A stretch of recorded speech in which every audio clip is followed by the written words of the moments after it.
Burning Rant with Phoenix Clouding.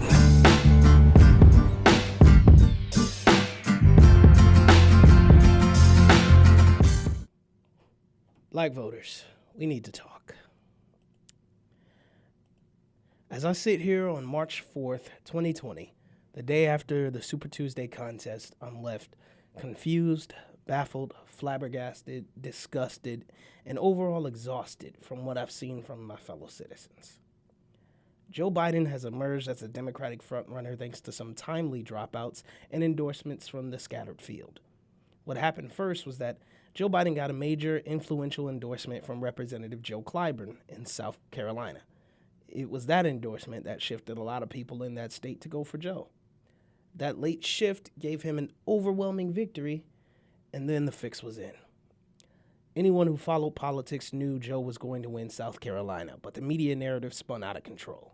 He was deemed the comeback kid, Teflon Joe, and then Steyer dropped out, and then Buttigieg, and then Klobuchar. And suddenly the dead carcass of Beto O'Rourke appeared out of nowhere, and they threw their weight and voters behind Joe. And suddenly, the suburban wine moms and affluent families had their consensus candidate. Who knew they outnumbered the amount of working class people in this country? But what's more upsetting, what's more devastating, was the black vote. The black vote in the southern states overwhelmingly went to Joe Biden, and that left me especially curious.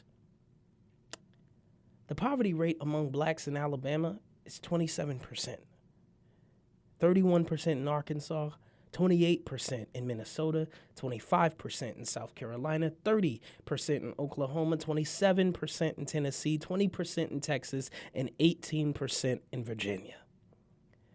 These are all the states Joe Biden won, and he won with the help of black voters in each of them. Why would black people vote for a candidate who doesn't have any policies that improve the economic conditions of black people? Whose past policies, in fact, contributed to the economic disparities we're seeing today? Things like the 94 crime bill, which exploded the prison industrial complex and disproportionately imprisoned black and brown men at a higher rate. Or the bankruptcy bill that doesn't allow you to ever get rid of student loan debt.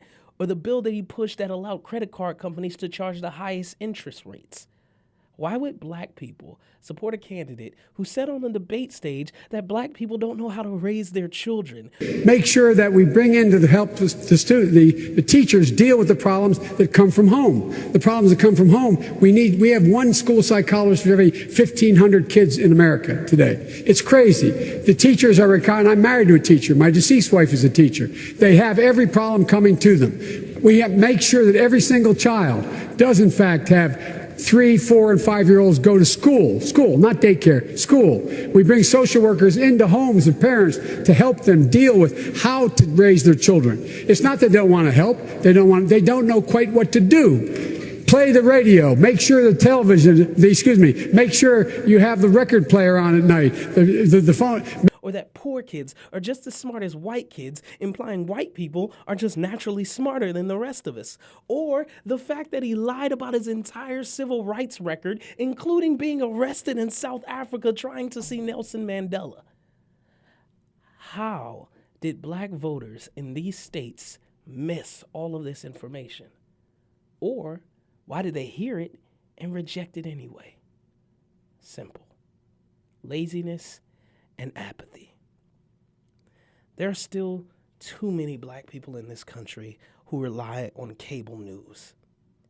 They took what cable news told them as gospel and went with it. And they never did any research on what cable news refused to tell them about Joe Biden's record, that it's insanely flawed. Biden had default support within the black community simply because he was the vice president to the first black president, and all he had to do was not speak ill of him, and black people would get behind him. Too many people in the black community still see Barack Obama as an exalted leader, and when you come in between George W. Bush and Donald Trump, that's fairly easy to see why. But first, you have the laziness of only listening to one news source and not doing any hard research beyond what they tell you. Then there's the apathy of not caring enough about the issues. Joe Biden is running on one major plank in his platform, that he's the one to defeat Donald Trump. Much of his campaign is defined by that notion. He's not offering much of anything else. And listen, if Biden could defeat Trump and we got a new president literally the day after, I'd be all for it. But it doesn't work that way. If Biden wins, he's president for at least 4 years. And what then? Is he suddenly going to push hard for universal health care so 68,000 people don't die every year? So 500,000 people don't go bankrupt? So there aren't people rationing their insulin every month? Is he going to stop the price gouging of for-profit insurance companies while he's still taking their money?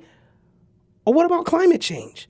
Is Biden even concerned or prepared or even up to date on the real impacts and the severity of climate change and how much action we need to take in order to reverse its most devastating effects? How? How when he doesn't even have the best rated plan by many in the field on this subject? I could go on and on. What's Biden's plan on regulating the banks? Ending voter suppression, housing discrimination, equal pay, income inequality, education reform. Look, I'm sure he's got ideas. And if not, he'll put some good people in his administration, but essentially, it'll just be the same old crumbs we've been getting from the Democratic establishment since the 80s. Joe Biden was the status quo pick in Washington. The elites and leadership of the party selected him. And not because he can win, simply because he wasn't Bernie Sanders. And this is the most important point. The elites in the Democratic establishment don't care one way or another if Joe Biden wins or loses. If he loses, they still win.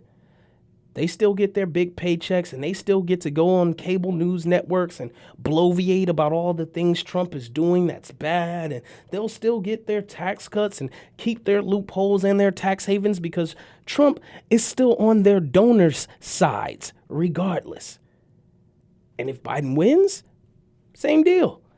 He'll still give them their tax cuts. He'll still keep the gravy train rolling in Washington. And the only people who will lose out on it will be us. They don't care that you can't afford your medicine if the pharmaceutical lobbyists keep lining their pockets. They don't care that you can't afford the bare necessities of life because the corporations don't care either. And black people are the most vulnerable in all of this. We are at the lower end of the totem pole when it comes to economic and legislative power. And those of us who are in those positions of power, like Representative Clyburn, have sold us out to the highest bidder. We have got to stop listening to these people in high positions looking down on us commoners and telling us what's best for us. That includes politicians and celebrities alike whose financial interests far outweigh their concerns for the overall well-being of the country. Oddly enough, the ones we should be listening to are those with the smallest voices. Your politically active neighbor or sibling or friend who's struggling just like you, but can see what we need is a fundamental restructuring of the system in order to see any generational change. And I get it. It's hard. You're working 2 or 3 jobs, raising kids, struggling to pay bills, put food on the table. You don't have time to dissect each candidate's platform or research past votes or follow along on the daily happenings that on the campaign trail or at the very least watch a single debate. But you have to. We have to get more informed. We can no longer fall for the flowery words and political doublespeak. We have to look deeply into what a candidate's platform is and how it will benefit us, because we can no longer sit idly by while Democratic elites dictate our futures just to protect their own ass. Black voters on Super Tuesday messed up big. But it's not over. We can fix this. hopefully. The Burning Rant with Phoenix Clouden.